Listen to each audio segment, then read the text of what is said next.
भारत माता की जय, वंदे मातरम। माँ दुर्गा की इस नवरात्रि के अवसर पर जब हम शक्ति की आराधना कर रहे हैं, कन्या पूजन की तैयारी कर रहे हैं, तो हमारी दिल्ली सरकार ने भी कन्याओं के विषय में एक घोषणा की है।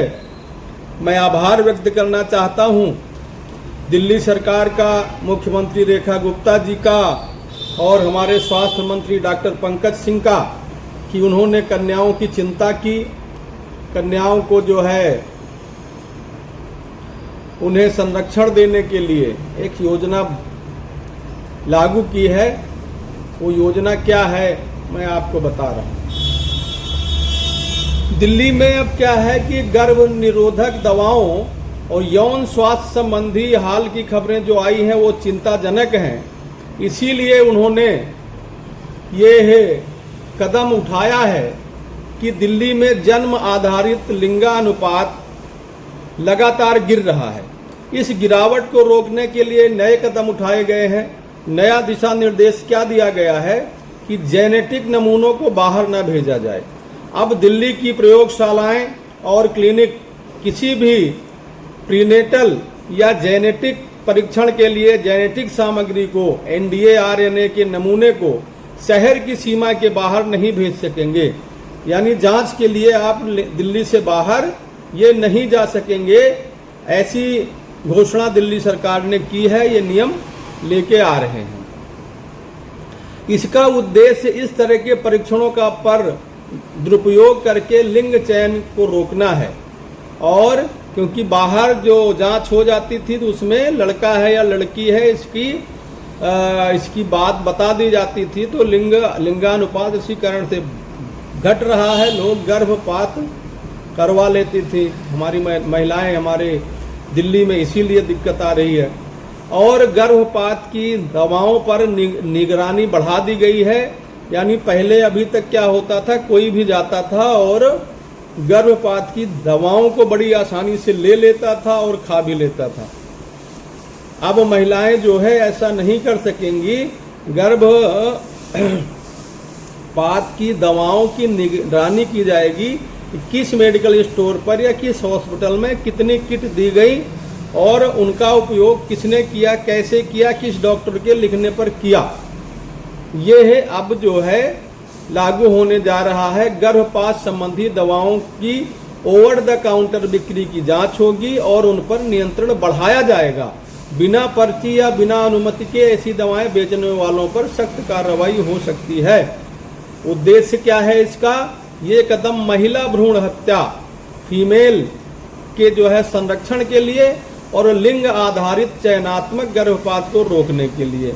अगर उन्हें पता चल गया कि गर्भ में बेटी है, लड़की है, तो ऐसी दवाएं ना खा सकें लोग। इसलिए जो है दिल्ली सरकार यह कदम उठाने जा रही है। तो इससे जो है इन कदमों को PCPNDT एक्ट पर जो है के तहत किया जा रहा है, जो गर्भावस्था से पहले या लिंग चयन के दौरान प्रायोजित ढंग से योजना बना करके अब गर्भपात नहीं करवा सकते। अब ये दिल्ली सरकार इस जो है नवरात्रियों पर जब हम माँ देवी शक्ति की आराधना करते हैं, हम सब बच्चियों की, बेटियों की पूजा करते हैं, इसलिए इस समय ये जो कदम उठाया है ये बच्चियों के संरक्षण के लिए उठाया गया है।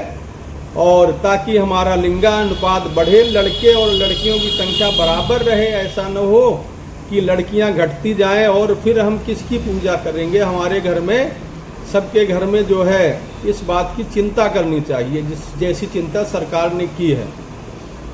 तो ये नियम अगर सख्ती से लागू हो गए तो गर्भ में होने वाले लिंग चयन की प्रवृत्ति को दबाया जा सकेगा।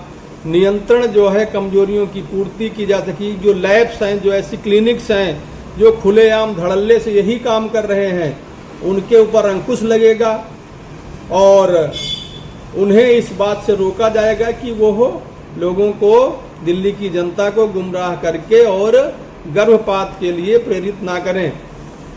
और बहुत सारी आलोचनाएं भी हो सकती हैं इसके लिए, लेकिन सरकार को इसकी चिंता नहीं है।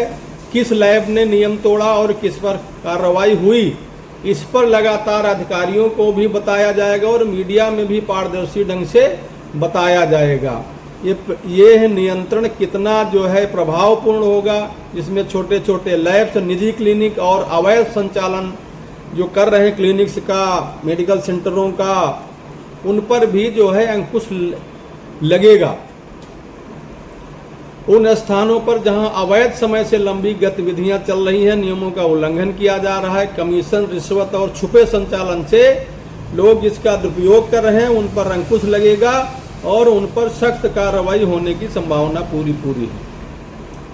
और स्वास्थ्य प्रणाली पर जो है दबाव रखा जाएगा कि यदि परीक्षण और दवाएं सीमित हों तो सुगम, सुरक्षित और कानूनी सेवाओं तक पहुंच प्रभावित हो सकती है, खास तौर से उन महिलाओं को जो वैध प्रसारोचित का स्वास्थ्य या कारणों से परीक्षण चाहती हैं।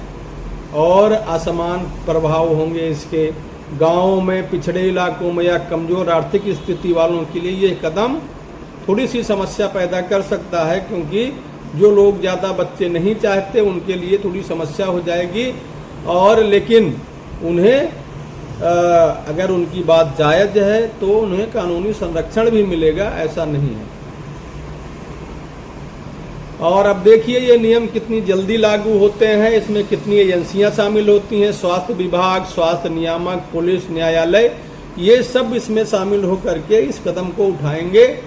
और लैब्स और दवाखाने जो हैं इनकी नियमित जो है जांच होगी, कौन कितनी दवाएं बेचता है, कौन कितने टेस्ट करता है, और जांच आवश्यक है। और इसके साथ साथ जन जागरूकता भी आवश्यक है। कानून बना देने से, कानून जो है लागू कर देने से काम नहीं चलता। जब तक जनता में खुद के लिए अवेयरनेस ना हो, खुद के लिए वो जागरूक ना हो, तब तक ऐसे नियम कायदे ज़्यादा कारगर नहीं होते हैं। इसलिए जन जागरूकता अभियान भी आवश्यक है। जो महिलाएं गर्भ परीक्षण अथवा स्वास्थ्य की जांच चाहती हैं, उन्हें ये जानकारी होना चाहिए कि उन्हें इसकी कौन सी सेवाएं वैध हैं, कौन सी अवैध हैं, और क्या सिफारिश होनी चाहिए, क्या नहीं होनी चाहिए। समस्याएं जब आएंगी, शिकायतें होंगी, तो उनकी जांच भी होगी और कार्रवाई होगी। और लंबी अवधि तक इसका असर मापा जाएगा कि 2 साल में, 5 साल में इस योजना का क्या असर होता है, लोगों ने कितना इसे अपनाया, क्लिनिक्स, डॉक्टर्स, नर्सिंग होम कितना ये कर रही हैं। और आप देख रहे हैं कि इन नीतियों से समय समय पर इनकी जो है समीक्षा भी होनी चाहिए, स्वस्थ निगरानी होनी चाहिए, एनजीओज के माध्यम से, मीडिया के माध्यम से, स्वास्थ्य संस्थानों के माध्यम से, ये सबका जो है आकलन होना चाहिए। शिकायत तंत्र को मजबूत बनाना चाहिए। कोई शिकायत करता है तो उसकी जो है गोपनीयता रखी जाए, उसको संरक्षण प्रदान किया जाए। और लोग जागरूक अभियान जगह जगह जो है लोगों को समझाया जाए, बताया जाए कि लड़की लड़का एक समान, लड़कियों पर इतना भेदभाव न किया जाए, उन्हें जो है गर्भ में नष्ट ना किया जाए, इससे नुकसान होता है। और स्वास्थ्य प्रणाली को भी सुदृढ़ करना होगा। सरकार को सुनिश्चित करना होगा कि वैध परीक्षण सुविधाएं पर्याप्त हों और वृद्धिशील मांग को पूरा कर सकें जो जायज़ है। कोई किसी को स्वास्थ्य समस्या है और बच्चे पैदा करने की स्थिति में कोई महिला नहीं है, कमज़ोर है, तो उसका संरक्षण किया जाए, उसको ये छूट देनी चाहिए कि कितने बच्चे रखे, कितने ना रखे। और कानूनी नीतियों का संपादन भी हो। जो कानून बना है इसका असर देखा जाए, साल 2 साल में क्या असर होता है, और लगता है कि सुधार करने की ज़रूरत है तो उसको ठीक भी किया जाना चाहिए। तो मित्रों, इस प्रकार से दिल्ली सरकार की ये योजना विशेष तौर से नवरात्रि में जो आई है, कन्याओं को, बेटियों को संरक्षित करने के लिए, मोदी जी भी कहते हैं बेटी बचाओ बेटी पढ़ाओ, उसी धारणा को मजबूत कर रही है यह योजना। मोदी जी के जन्मदिन पर, 75वें जन्मदिन पर जो 15 दिन का सेवा पखवाड़ा चल रहा है, दिल्ली सरकार धड़ाधड़ 75 जो है योजनाएं लेकर आई है। उन्हीं के तहत बहुत सारी घोषणाएं की जा रही हैं, बहुत सारे उद्घाटन हो रहे हैं, बहुत सारे जो है कार्यों का शुभारंभ हो रहा है। तो हम सब मिल करके इस दिल्ली सरकार की इन योजनाओं की सराहना करते हैं, प्रशंसा करते हैं। बेटियों का संरक्षण होना चाहिए, जहाँ नारियों की पूजा होती है वहीं पर देवता निवास करते हैं, ऐसा हमारे ग्रंथों में बताया गया है। यर नार्सोत्वोज्य रमन्ते तत्र देवता। तो नारी निंदा ना करो, नारी नर की खान, और नारी से नर होते हैं ध्रुव प्रहलाद समान। अगर हमारी मातृशक्ति मजबूत न हुई, मातृशक्तियों की संख्या न बढ़ी, तो फिर ध्रुव प्रहलाद और हरिश्चंद्र जैसे सपूत, राणा प्रताप, शिवाजी सांगा जैसे वीर और सरदार भगत सिंह जैसे हमारे क्रांतिकारी कहाँ से उत्पन्न होंगे। इसलिए कोख की चिंता आवश्यक है, गर्भ की चिंता आवश्यक है, नारियों का संरक्षण आवश्यक है, उनके लिए स्वास्थ्य में कोई समस्या ना हो, पर्याप्त भोजन मिले उन्हें, ये बहुत आवश्यक है। और इसीलिए दिल्ली सरकार की भूरि भूरि प्रशंसा करते हैं। धन्यवाद।